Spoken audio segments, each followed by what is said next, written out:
Une cour d'école. France. Année 2000. Anthony Mercier arrive seul, regard perdu. « T'as pas ta place ici, le nouveau », dit la brute. Anthony répond sans reculer.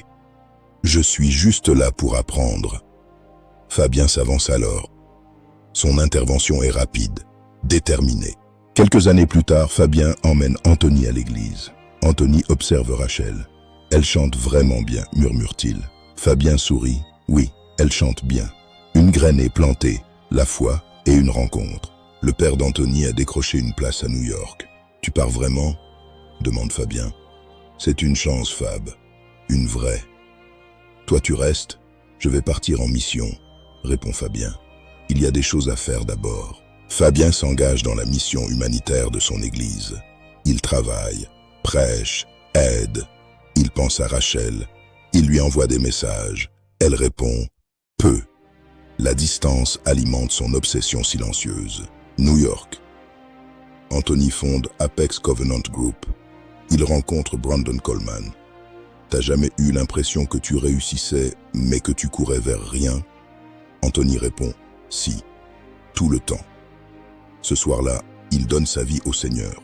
Quelques mois plus tard, Rachel entre dans l'église. « Tu te souviens de moi ?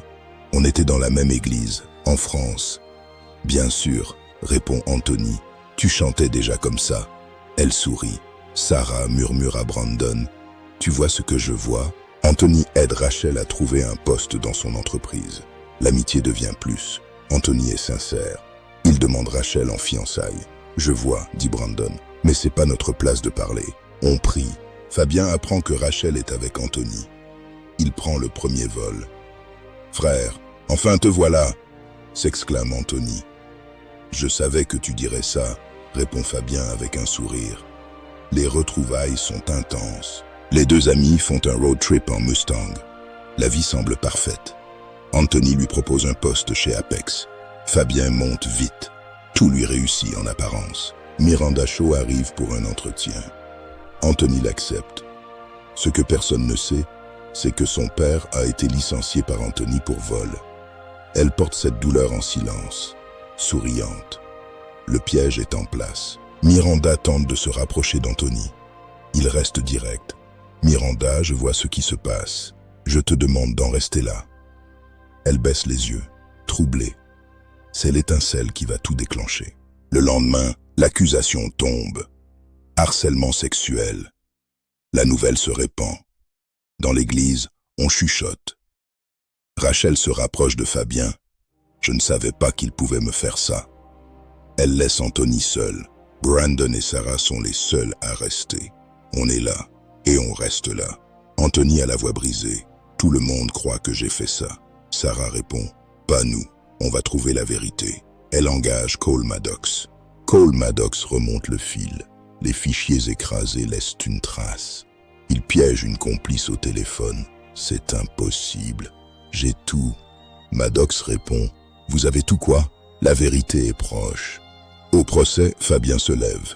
Je dois dire la vérité. C'est moi qui ai tout orchestré par jalousie. J'aimais Rachel. J'ai défendu Anthony à l'école pour l'impressionner. Je suis parti en mission pour elle. La salle est choquée. Mais Maddox intervient. Votre honneur, Fabien n'est pas le seul coupable. Les preuves numériques et l'empreinte sont claires. C'est Rachel. C'est elle qui a tout dirigé pour se venger. Rachel est arrêtée. Pourquoi tout ça? Demande Anthony. Rachel aimait Fabien, mais il était pauvre. Elle a utilisé ta fortune puis a voulu t'écarter quand Fabien a réussi. Sarah a montré qui est vraiment là pour toi. Anthony la regarde enfin. 1 an plus tard. Fabien sort. Anthony l'attend. Pourquoi t'es là? Demande Fabien. Parce que je t'ai pardonné. Rachel reste derrière les barreaux. Dieu ne regarde pas la performance. Il regarde le cœur. Anthony et Sarah sont mariés. Une famille construite sur la vérité. J'ai failli tout perdre, témoigne Anthony, pour découvrir une chose, la grâce. Dieu savait, il n'a pas bougé de là. Romains 8, 28.